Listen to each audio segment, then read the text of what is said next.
여러분 안녕하십니까? 여수 MBC 뉴스투데이입니다. 상업영화관이 한 군데도 없었던 광양 지역에 내년 초 멀티플렉스 영화관이 잇따라 들어섭니다. 광양제철소 백운아트홀도 보다 다양한 장르의 영화를 지역민들에게 제공할 계획인데요. 시민들의 영화 향유의 폭이 크게 넓어질 전망입니다. 박광수 기자가 보도합니다. 광양의 대규모 아울렛몰 건설 현장. 그 한편에 5층 높이의 멀티플렉스 영화관이 완전한 외형을 갖춰갑니다. 이제 내부 공사가 한창인 가운데 한 달 후면 본격적으로 관객들을 맞게 됩니다. 모두 7개 상영관에 1,200석 규모. 미래형 상영 시스템인 레이저 영사기를 전관에 구축한 국내 첫 영화관이어서 지역에 더욱 특별한 의미가 될 것으로 보입니다. 좀 다른 영화관에서도 많이 이제 벤치마킹을 할 그런 이제 그 입장이 될 것 같고요. 차세대 극장 시스템을 갖다 선도하는 그런 굉장히 이제 큰 의미가 된다고 저는 생각을 합니다. 광양제철소 옆 금호동 주택단지에도 내년 3월 새 영화관이 문을 엽니다. 4개 상영관의 670석 규모로 제철소 주택단지의 주요 문화시설의 기능을 맡게 될 전망입니다. 반면 지금까지 유일한 영화 상영관이었던 광양제철소 백운아트홀은 영화 선택의 방향을 전환할 계획입니다. 그동안 철진한 상업 영화들을 무료 상영해 최소한의 관람 욕구를 채워주는 데 주력해왔지만 앞으로는 영화의 다양성에 초점을 맞추기로 한 겁니다. 앞으로는 예술 영화나 또 테마 영화와 같은 다양한 장르의 영화로 선택의 폭을 확대할 계획입니다. 가까운 멀티플렉스에서 최신 영화를 즐길 수 있고 대도시에서도 보기 힘든 다양성 영화까지 접할 수 있는 도시. 영화관 하나 없던 광양에 새로운 변화가 예고되고 있습니다. MBC 뉴스 박광수입니다. 여수시가 4개월여 앞으로 다가온 제56회 전남체전의 성공적인 개최를 위해 준비 작업에 만전을 기하고 있습니다. 여수시는 내년 4월 20일부터 나흘간 여수 진남경기장 일대에서 열리는 전남체전의 성공 개최를 위해 모두 34억 5천만 원을 들여 10개 경기장의 개보수에 나서고 있습니다. 또 슬로건과 엠블럼 등 대회 상징물의 선정을 완료했으며 지역 기관장 90명으로 대회 조직위원회를 구성하고 내년 1월 성공다짐 발대식도 가질 계획입니다. 한편 56회째를 맞는 내년 전남체전에는 도내 22개 시군에서 역대 최대 규모인 2만 7천여 명의 선수와 임원이 참가합니다. 올해 고흥군에 대한 종합감사에서 군수의 측근을 부당하게 승진시킨 사실 등 모두 70건이 넘는 지적 사항이 적발됐습니다. 공무원 100명이 신분상 조치를 당했고 고흥군의 청렴도는 바닥을 치고 있습니다. 보도에 문영철 기자입니다. 고흥군청 공무원 신모 씨는 지방선거를 앞둔 2014년 초 박병종 군수에게 유리한 내용이 담긴 여론조사 문자를 주민들에게 전송했다 재판에 넘겨졌습니다. 고흥군은 이 같은 사실을 알고 있었지만 징계 절차도 밟지 않고 인사위원회를 열어 같은 해 7월 신 씨를 6급으로 승진시켰습니다. 승진 대상에도 포함될 수 없었던 신 씨가 경력이 많은 1, 2순위 대상자를 제치고 승진한 사실도 감사 결과 드러났습니다. 이른바 보훈인사란 비판이 나옵니다. 고흥군은 또 음주운전으로 견책 처분을 받은 공무원을 부당하게 승진시키는가 하면 음주운전을 한 청원경찰에 대한 징계 의결도 5개월 넘도록 하지 않았다 적발됐습니다. 이 밖에도 특정 업체에 대한 특혜와 부적절한 수의계약 등 올해 종합감사에서는 모두 72건의 지적사항이 쏟아졌습니다. 특히 징계나 훈계 등 신분상 불이익을 받은 직원이 무려 100명으로 2년 전보다 2배 가까이 늘었습니다. 이 같은 상황을 반영하듯 고흥군의 청렴도는 말 그대로 바닥입니다. 전국 82개 군단위 지자체 가운데 2014년 81위였던 종합청렴도는 지난해 잠시 회복되는가 싶더니 올해 다시 78위로 뚝 떨어졌습니다. 특히 직원 설문조사와 징계 부패 사건 점수를 반영한 내부 청렴도는 올해 전국 꼴찌라는 불명예를 떠안게 됐습니다. MBC 뉴스 문형철입니다. 여수시가 취약계층에게 일자리를 제공하고 지역경제 활성화를 위해 내년도 공공근로사업 참여자를 모집합니다. 여수시는 내년 상반기에만 18세 이상 가구 소득이 중위소득 60% 이하인 시민 가운데 정보화 사업과 환경 정화 사업 부문 등에 245명의 공공근로자를 모집한다고 밝혔습니다. 모집 기간은 오는 26일부터 30일까지로 선발된 근로자는 연령별로 주 15시간에서 40시간 근무하며 임금은 시간당 6,470원입니다. 순천시 인재육성장학회가 성적 우수자와 예체능 특기자, 학력 신장 등 4개 분야 지역의 미래인재 140명에게 1억 5천만 원의 장학금을 지급했습니다. 순천시 인재육성장학회는 지난 2011년 처음 설립돼 지금까지 111억 원의 장학기금을 조성했으며 1,575명에게 11억 원의 장학금을 지원했습니다. 가족, 지인 명의로 위장업체를 만들어 입찰가를 담합해 학교급식 식자재 입찰을 따온 유통업체 대표가 구속됐습니다. 교육청 직원만 접속이 가능한 시스템에 들어가 경쟁업체 입찰 정보까지 들여다봤습니다. 송정근 기자입니다.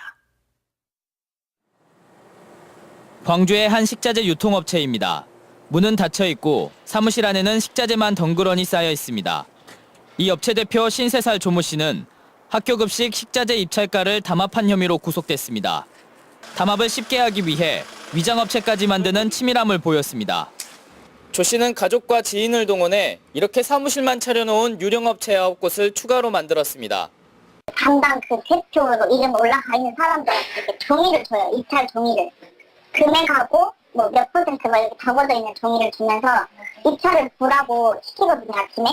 조 씨가 자신이 운영한 10개 업체 이름으로 지난해 3월부터 약 1년 동안에만 310여 개 학교에 86억 원어치의 식자재를 납품했습니다. 특히 조 씨는 교육청 직원만 접속할 수 있는 식자재 조달 시스템에 접속해 경쟁업체들의 입찰 정보까지 알아낸 것으로 드러났습니다. 아무래도 그런 그 관리자 아이디와 비밀번호를 통해서 그 EAT 시스템에 들어가 자기들 필요한 입찰과 관련된 그 정보들을 입수했던 걸로 그렇게 파악을 하고 있습니다. 교육청은 이 같은 사실을 까마득히 모르고 있었습니다. 교육청은 보안의 중요성을 인식하지 못해 시스템이 도입된 이후 3년 동안 비밀번호 변경을 하지 않았다고 해명했습니다. 이런 일인데 경찰청 얘기 들으면 깜짝 놀랐죠. 인식은 확실히 이게 이렇게 중요한 자료로 활용될 수 있겠다는 정도의 그런 자료들이 아니었기 때문에 인식이 조금 소홀한 건 사실이에요. 경찰은 조 씨와 함께 범행에 가담한 조 씨의 딸 등 15명을 같은 혐의로 불구속 입건했습니다. MBC 뉴스 송정근입니다. 영암군에서는 어제 88살 은퇴 교수가 발간한 일제 강제징용수기 출판 기념회가 열렸습니다. 책 출판 비용과 사실 확인 작업은 모두 제자들이 힘을 합쳐 이뤄낸 것이라 더욱 가치를 높였습니다. 신광아 기자가 보도합니다. 팔순 노인이 제자들의 부축을 받으며 걸어 들어옵니다. 48년간을 영암 지역 초등학교에서 근무하다 은퇴한 88살 이상업 선생입니다. 선생은 16살이던 1943년 일제에 강제징용돼 일본 후쿠오카현 가미야마다의 미쓰비시 광산에서 2년간 강제노동에 시달렸습니다. 그곳에서 일제 폭압에 수많은 한국인들이 죽어간 사실을 자신의 수기에 기록했습니다. 1940년부터 45년까지 일제 강제징용 피해자는 모두 16만 명에 달하지만 징용 당사자의 수기는 이 책이 처음입니다. 특히나 일제 강제동원 역사가 부정되고 일본의 역사 왜곡이 심화되는 이때 어르신의 이 고발은 역사 재조명에 큰 디딤돌이 될 것으로. 이 책은 지난 90년대 한 지방지에 연재한 선생의 수기를 최근 제자들이 지명 등 사실관계를 보완해 출판했습니다. 출판 비용 등은 1950년대부터 70년대까지 선생께 배운 제자들이 모아 마련했습니다. 우리 초등학교 제자들이 선생님의 그런 뜻을 기리고 또 건강을 기원하는 의미에서 출판 기념회를 시작하게 됐습니다. 강제징용으로 나라를 잃은 서름을 뼈저리게 느낀 이상업 선생은 평소 제자들에게 이 조국은 너희 것이라고 강조했습니다. 우리 자기 손을 가져야지. 자기 손을 가지고 우리도 한번 세계 만방에 1등고가 돼야지. 영암 교육계에서는 이상업 선생의 기록 정신을 기리고 일본의 역사 왜곡에 대응하기 위해 이 수기를 학생들의 필독서로 채택할 예정입니다. MBC 뉴스 신광하입니다. 정현복 광양시장과 송재천 시의장 등 시 주요 간부와 의원들이 함께 전국 각지의 관광자원 시설물들을 둘러봅니다. 광양시와 광양시 의회는 오늘까지 김해의 와인동굴과 원주시 뮤지엄산 미술관, 강릉시의 영화박물관들을 둘러보고 지역에 접목할 수 있는 방안을 모색합니다. 광양시 관계자는 전남도립 미술관 등 주요 문화관광시설물의 준공을 앞두고 관련 관광 콘텐츠를 구축하기 위한 선진지 탐방 차원의 활동이라고 설명했습니다. 고흥 지역 결혼 이주 여성과 학생들이 손편지를 통해 소록도에서 한센인들을 돌본 마리안느, 마가렛 수녀에게 감사의 마음을 전달했습니다. 소록도 자원봉사학교에 입교한 결혼 이주 여성과 고흥 지역 초중고등학생 380여 명은 최근 직접 손편지를 작성한 뒤 두 수녀가 있는 오스트리아로 보냈습니다. 이번 행사는 국립소록도병원 개원 100주년을 기념하고 외국인 수녀의 희생 정신을 기리기 위해 마련됐습니다. 병무청이 병역 의무를 기피한 230여 명의 인적 사항을 공개한 가운데 정남 동부권에서는 모두 5명이 포함된 것으로 나타났습니다. 지역별로는 순천이 2명으로 가장 많았고 여수와 광양, 고흥이 각각 1명으로 집계됐습니다. 현역 입영 대상자들인 이들은 병무청의 권고에도 불구하고 지난 2015년 7월부터 12월까지 병역 의무를 이행하지 않았습니다. 전남 드래곤즈가 신인 선수 5명을 영입하고 본격적인 시즌 준비에 들어갑니다.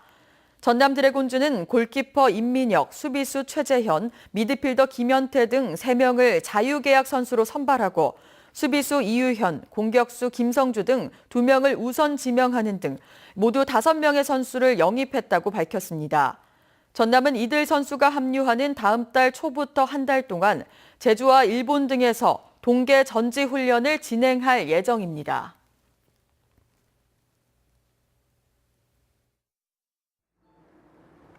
절기 동지인 오늘도 출근길 조심 운전하셔야겠습니다. 현재 내륙 대부분 지방에는 안개주의보가 내려진 가운데 안개가 짙게 낀 곳이 많은데요. 현재 양주의 가시거리가 30m까지 짧아져 있고요. 경산 60m 등 100m 가채 되지 않는 곳이 많습니다. 여기에 오전까지는 중서부 지방을 중심으로 공기도 탁하겠습니다. 오늘 나오실 때에는 우산도 챙겨 나오셔야겠는데요. 오전에 제주도를 시작으로 차츰 그 밖에 전국에서 비가 내리겠습니다. 특히 남해안과 제주도를 중심으로는 최고 80mm, 많은 곳은 120mm 이상의 때 아닌 겨울폭우가 쏟아지겠고요. 돌풍과 벼락이 동반되기도 하겠습니다. 그 밖에 충청과 전북, 경북에 최고 60mm, 서울 등 수도권과 영서지방에도 10에서 40mm의 적지 않은 비가 내리겠습니다. 출근길 이 시간 현재 기온 보시면요. 서울 4.5도, 광주 7.5도로 크게 춥지 않은데요. 한낮에도 서울 12도, 울산 15도 안팎에 머무는 등 어제와 비슷하거나 조금 낮겠습니다. 비가 그친 뒤에는 점점 추워지면서 크리스마스 이브에는 서울의 아침 기온이 영하 6도까지 곤두박질치겠습니다. 날씨였습니다.